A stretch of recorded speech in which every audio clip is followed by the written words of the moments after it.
Welcome to the Scavecgraph platform, your solution to publishing, storing and distributing SVG to devices connected to the Internet.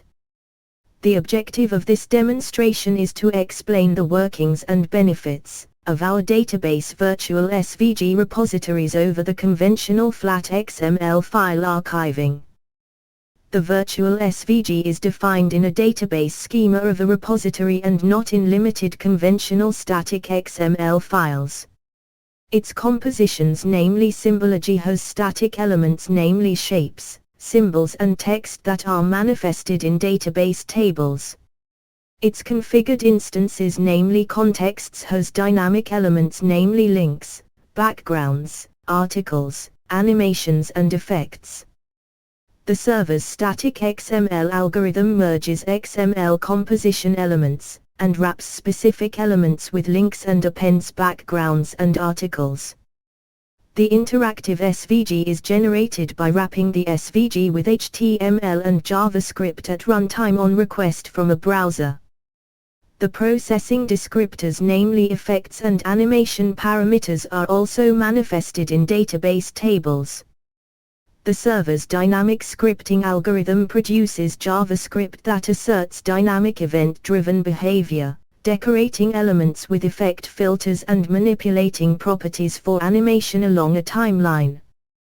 The SVG can be manipulated further in the delivery mechanisms of portlets, channels and portals, that automatically scale them to fit a specific viewport and provide pan and zoom functionality to move and do directional zooming.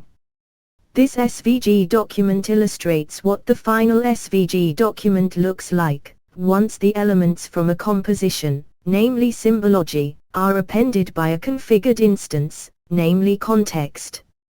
Unlike the XML algorithm, once SVG features in a static XML document, namely the green text, it cannot append backgrounds as per one gray text, then also have certain elements discriminantly wrapped with links as per 2 purple text and append articles as per 3 darkest blue text.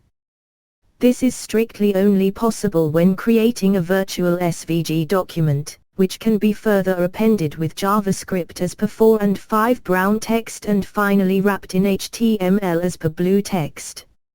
As a result, when trying to mimic this dynamic behavior using XML files, it results in a vast amount of duplication and as a consequence very high maintenance overhead, becoming problematic.